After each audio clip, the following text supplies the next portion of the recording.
Muchas gracias, buenos días, un saludo especial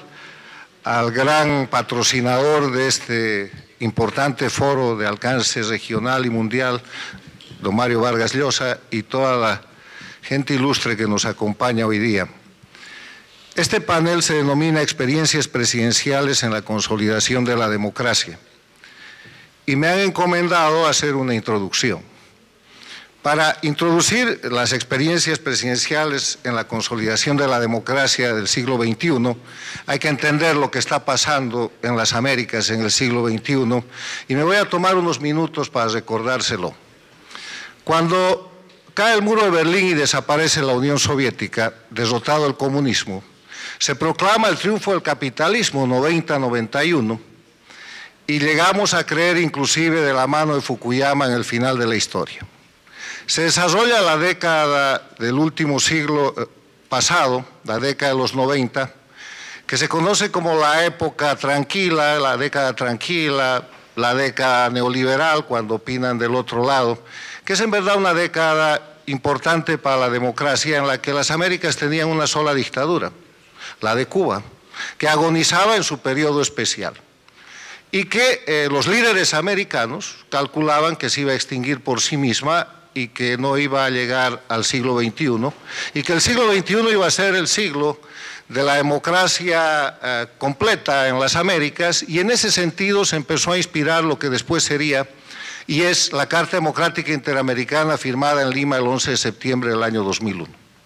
Pero el año 1999 llega a la presidencia de Venezuela Hugo Chávez, corre de inmediato en auxilio de la única dictadura de las Américas, la castrista de Fidel, y le da dinero, le da petróleo y después le entrega a Venezuela entera.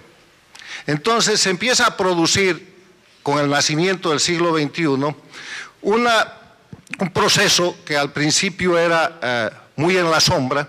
movimiento bolivariano, proyecto ALBA, después toma cuerpo, pero en el siglo XXI se empiezan a producir hechos también muy interesantes que no habían sucedido en la década del 90. Cae el gobierno de la Rúa en la Argentina, cae el gobierno en el Ecuador de Yamil Mahuad, derrocan a Sánchez de Lozada en Bolivia, cae el gobierno de Gutiérrez en el Ecuador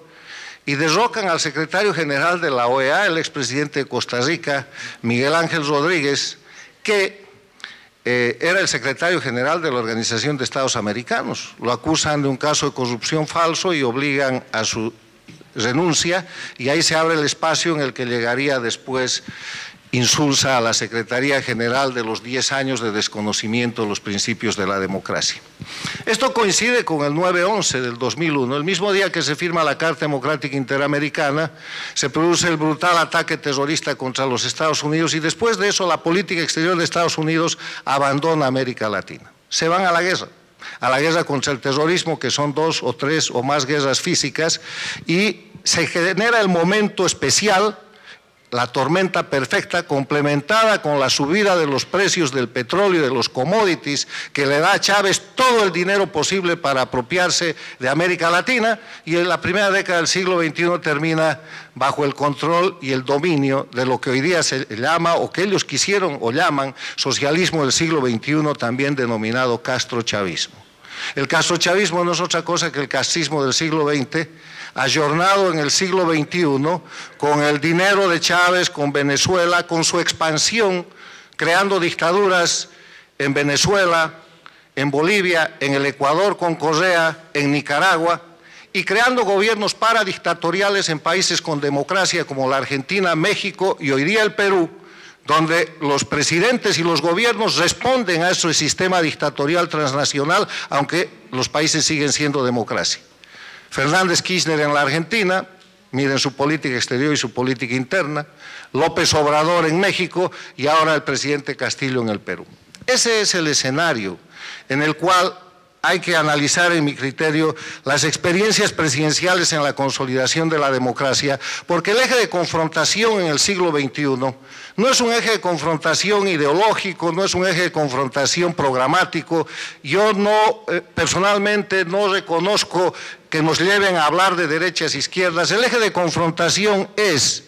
entre un grupo dictatorial, que es más bien crimen organizado transnacional liderado por Cuba, que controla los regímenes de Cuba, Venezuela, Bolivia y Nicaragua, en contra de la democracia. La confrontación son los gobiernos o los regímenes que violan los derechos humanos y que atacan la libertad, que tienen presos políticos, exiliados, tortura, violencia institucionalizada a través del terrorismo de Estado, y en la otra mano las democracias que están en una etapa defensiva.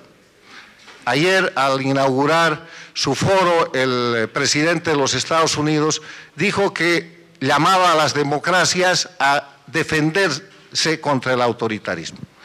En ese escenario me voy a permitir ceder la palabra a la expresidenta Laura Chinchilla, que está conectada por Zoom para que haga su intervención hasta por 7 minutos. Muchas gracias.